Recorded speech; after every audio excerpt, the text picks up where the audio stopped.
Hello, and thank you for registering for this webinar, and congratulations on taking this step to move your business forward. My name is Eric Deegan. I'm a licensed business coach, a certified mastermind executive coach, a CPA, and a chartered global management accountant. I'm also the principal and lead coach of Titan Business Development Group. I thoroughly enjoy working with all the great business owners and staff that I come across, and in my spare time, my hobbies include target archery, watching ice hockey, and spending time with my wife and 2 dogs. My firm, Titan Business Development Group, works with business owners, management, and staff to create successful businesses. And there are different definitions of success. Some look for better profits, other better systems so the business can run more effectively. Other owners view success in terms of, say, work-life balance, for example. Together, we work on areas like financial management, systemization, strategic planning and initiatives, sales, marketing, human capital, and more. So, did you ever wonder why some businesses just seem to perform consistently well in good times and bad, while others struggle along, sometimes doing okay and at other times experiencing difficulty, leaving the business owner constantly insecure about his or her future? Well, today we're going to identify and break down 7 strategic areas that drive your business, and we'll discuss how each area can be used together to improve the performance of your business over time. We will talk about how making small, incremental changes can collectively double your profits. And that's a huge claim, but we'll work towards an example with actual numbers. And the great thing about these building blocks we'll be looking at is that they apply to all types of businesses. This means that after understanding what we're going to discuss today, you can put this information to work for you in your business immediately. So first, I'd like to go over some definitions of some of the terms that we will be using today, just to make sure we're on the same page. A contact is a person you already know. A lead is a person who might or might not have a need for your product or service, and with whom there has not yet been any response to your marketing message. A referral is a person who is told about you, or you were told about, by someone you know. A visit refers to touch points with a prospect or customer, be that in person, by way of an ad or an email, etc. A visit is some form of communication. A prospect is a person who has responded in some way to your marketing message, whereas a qualified prospect is a prospect who has been screened to potentially be a customer. An existing customer is someone who is satisfied with their purchase experience and would buy from you again, whereas a past customer was or was not satisfied with their purchase experience, but does not plan on buying you again for some reason. And one that is on the next slide is the conversion rate. This is the rate, usually expressed in a percentage, at which you convert a prospect into a paying client. So it's not enough to just say, I need more sales or I need to lower my expenses without having a strategy. There are 7 strategic areas we will go over today. I will show you how small, incremental changes in each of these activities can produce great compounded results. We will talk about increasing the visits from prospects, increasing the number of visits from existing clients, increasing the number of visits from past customers, improving the percentage of those who buy or the conversion rate, increasing the average dollar sale, increasing gross margin percentage, and finally, decreasing your fixed cost. On the next slide, I'll show you how all this works together to energize your bottom line. This slide is the sales funnel that we're going to look at today. And to be sure, know that the overall sales funnel strategy is but one of many, many strategies. The basic model to get you to your net profit takes the number of prospects, which again are your potential customers, the number of visits from existing customers, and the number of visits from past customers, and feeds them into the sales funnel. This is where you start converting them into paying customers, using what we call the conversion rate. You end up with a total number of transactions or purchases that result in your gross revenue. And from that number comes your cost directly related to those products or services to arrive at your gross profit. Finally, from your gross profit, you also have to pay fixed costs such as rent and insurance. And this brings you to your ultimate net profit. Boosting the number of visits from a prospect to feed into your sales funnel is the first strategy of the 7 that we will be looking at. Good marketing focuses on the benefit to the customer. It states the clear benefit without asking the customer to connect the dots for themselves. To get to the bottom of identifying your marketing message, always ask yourself, so what? And let the answer guide you. Also, ask yourself if your marketing message suffers from meitis. This is when the marketing focuses on how great and wonderful the company is and not on what's in it for the customer.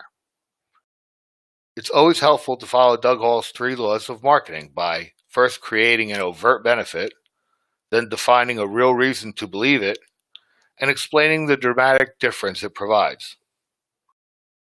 Think about it. What could you change in your marketing to communicate a clear benefit to your prospects? Here are 3 strategic examples worth considering as relates to increasing your new leads and prospects. First, refine your target market. Refine your message. Who do you work best with? And remember, this is an ongoing process that takes time and feedback from others to be really successful. The second strategy is to become a target for your product or service and build a reputation. Start doing speaking engagements or writing articles. Whatever you present, create has to deliver, have value on its own. It cannot simply be a veiled sales speech. And a third strategy, improving your marketing message, use overt benefits. Use the real reason to believe in the dramatic difference that we just spoke about. And a great book on this subject is Jumpstart Your Business Brain by Doug Hall. You may want to write that down. This is a wonderful book filled with golden nuggets. Some more ways or strategies to increase the number of visits from prospects might be to offer a referral reward program for existing customers, perhaps implementing networking strategies or identifying untapped markets or niches. Seek out strategic alliances with others who serve the same market. Importantly, you should always remember to utilize roughly 10 marketing strategies at all times. And remember to always be measuring your results so you know if you're involved in a beneficial activity or not. And to be sure, those marketing efforts don't have to be time-consuming efforts. They can be a single ad, or they can be a webinar or a speech somewhere. They can be a one-time event, as long as they create a touch point and value to your audience. The next strategy we will look at is enhancing the number of visits to your store or your website from existing customers. So how do you increase the number of visits from existing customers? First and foremost, keep in touch. You need to establish repetitive two-way communication. Let them know what is up and coming, promote complementary products or services, and ask them to come back for more of what they like. The biggest differentiator for you is what you can do that, 1, will make the biggest impact, and 2, will set you apart from others. Methods to stay in touch might include follow-up phone calls, postcards, customer surveys, a physical newsletter, an email newsletter, or even a visit, particularly for your larger accounts. And all contacts and prospects and customers should go into your database system. There are many out there, and a simple web search will yield you comparisons of different programs. What method do you use? Some other activities to increase the number of visits from existing clients might also be to provide regular upgrades on products or services. Perhaps hold closed-door sales or client-only sales. Maybe have a repeat customer business loyalty program. So far, we've talked about increasing visits from prospects, and we've talked about increasing visits from existing customers.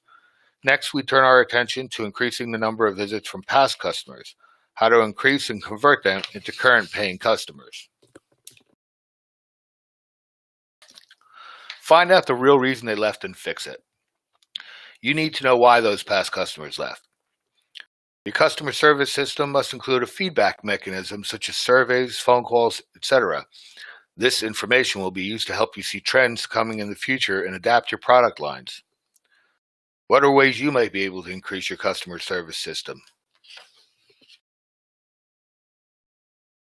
Some other ideas might include offering exclusive deals to existing and past customers, Acquiring a brand new customer is expensive, so offering deals to customers that already like you and have a good experience is a great investment. Stay in touch. Reach out to them at least every 90 days. This is where a customer relationship management system comes in handy to help you track and manage any interactions you have with those customers, contacts, and prospects. Develop other product line offerings that are tailored to their needs. You should know what they want that they did not get from you in the first place. Look for trends and come up with special offers to cover this. Keep in touch and let them know when things have changed and that you really appreciate their business. For example, we can now offer XYZ in colors. Or, dear customer, we now serve a variety of teas for the coffee shops that have lost tea drinkers as customers.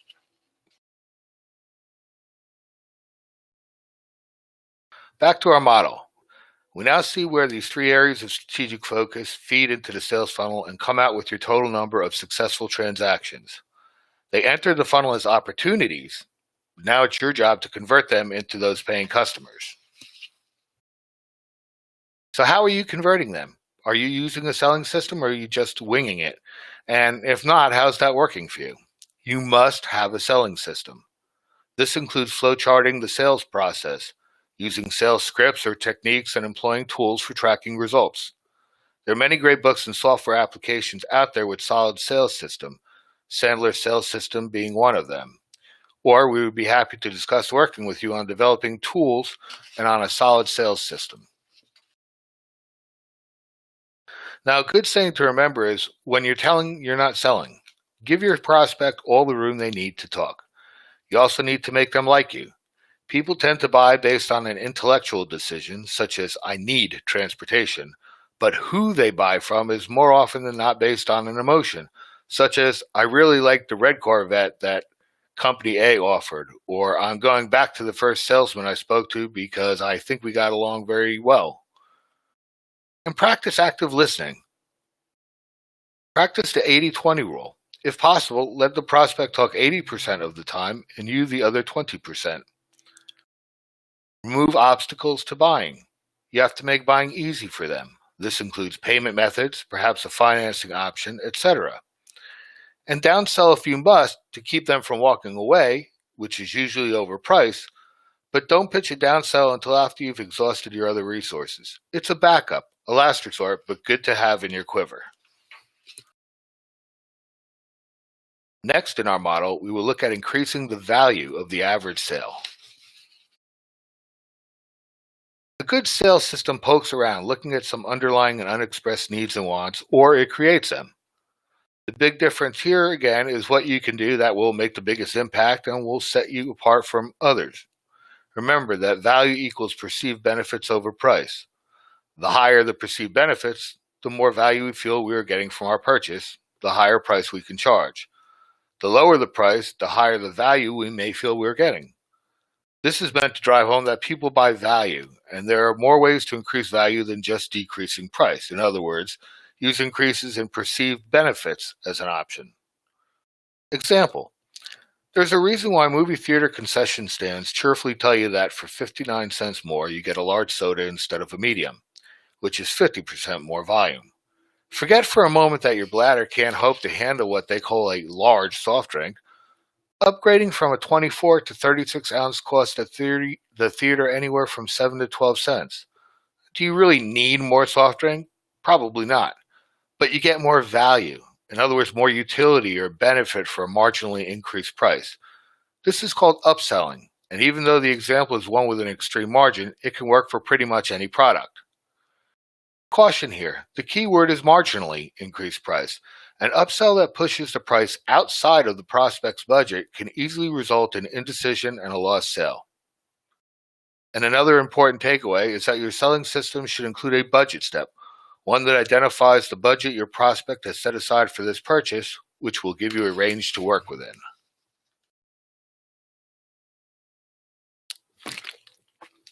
Other strategies may include exclusives and specials to your target market.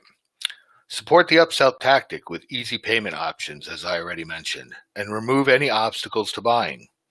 Again, you must make it easy for your customer to buy. Gibson offers an exclusive model of the Les Paul guitar. It's one price for the unsigned model, and they add $1,000 for one with Les Paul's signature. A success ingredient or suggestion is to use sales scripts for add-ons, like McDonald's, do you want fries with that? Or the movie concessions for 39 cents more will give you 50% more. At Titan, we have many great tools for this. The next step of our strategy looks at increasing your gross margin percentage, which is what will determine your gross profits. First of all, don't be too quick to decide against increasing prices. In our experience, a 10% increase in prices often has an imperceivable impact on sales. Price is often one of the criteria that customers look at after the top deal breakers. If you're competing on price alone, you have chosen a strategy that is full of headaches and is very hard to sustain for a long time.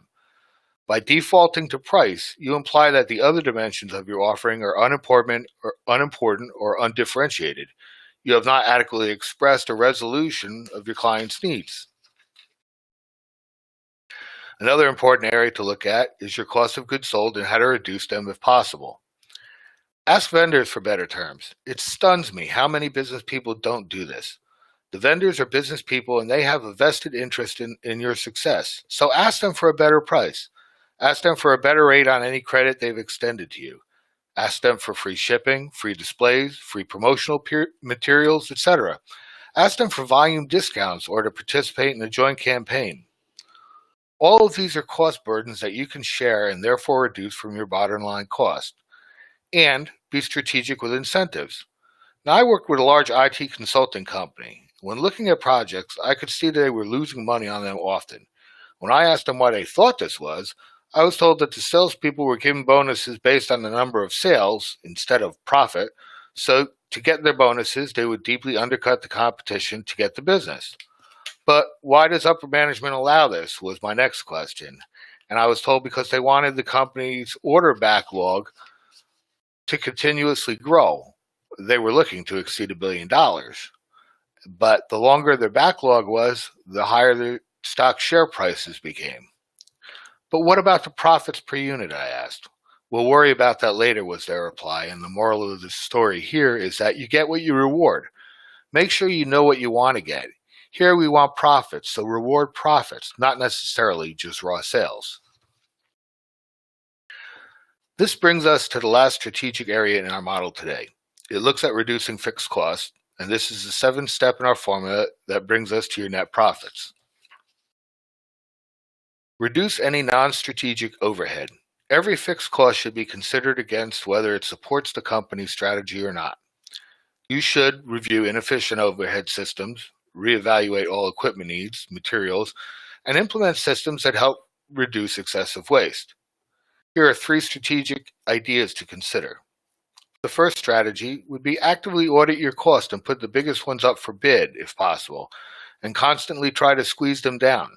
Some things like a long-term lease may be fixed, but perhaps you aren't using all the space and could take on a tenant. Another strategy, maximum capacity utilization. If you've got expensive fixed price assets, you need to be using them to their fullest capacity, which means running an extra shift or renting out capacity to other business owners. And a third strategy might be to aggressively manage your cash flow. Get your money from customers in more quickly and take as much time as you can to pay down your vendors without incurring fees. The extra cash can be used to pay down expensive loans, invested, or put back in the business. You might also outsource low-value or other non-strategic activities as they often drain your time, effort, resources, and money. Labor costs are often a very significant portion of your fixed cost. View all fixed costs, keeping in mind your internal labor costs as well.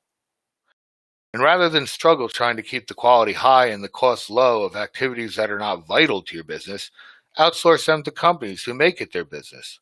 For example, should you be cleaning your storefront windows or should you hire someone to do it? Where is your time more valuable? Another example to consider is the manufacturing process itself, adding value by taking your goods from raw materials to finished product, but the packaging of it is not and might be a target for outsourcing. You can also outsource low-value, non-strategic activities. Non-strategic activities are those that don't bear a role in supporting your strategy. For example, if your strategy is speed of delivery, then you need really good inventory and logistics mechanisms. If not, then you may consider outsourcing this to a logistics provider. In this case, if you have a patented package that raises the value of your offering, then you may decide that packaging is strategic and therefore should be kept in-house. Also consider watching out for your overhead cost of carrying inventory and the cost of storing inventory, which may be things like rent and utilities, and managing it, which may be systems and staff. So how does all this work together in real life? Well, first, continuous improvements over time create large results. Your goal is not necessarily to make a huge improvement in all areas immediately, but small changes that will definitely accumulate. For example, don't try to double everything, just aim to increase the areas we talked about by 10%. If you improve each of the 7 areas we talked about today by 10%, then here's the magic.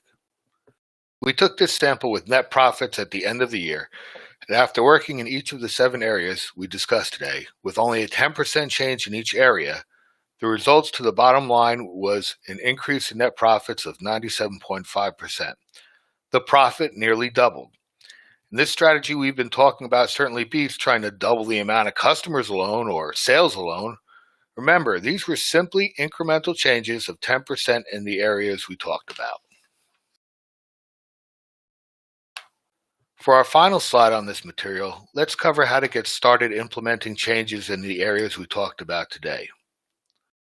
First, start by contemplating the answers to the questions I've asked you in this webinar, and those that I may have raised. Then implement measuring techniques for your business. Document the existing conditions in your business.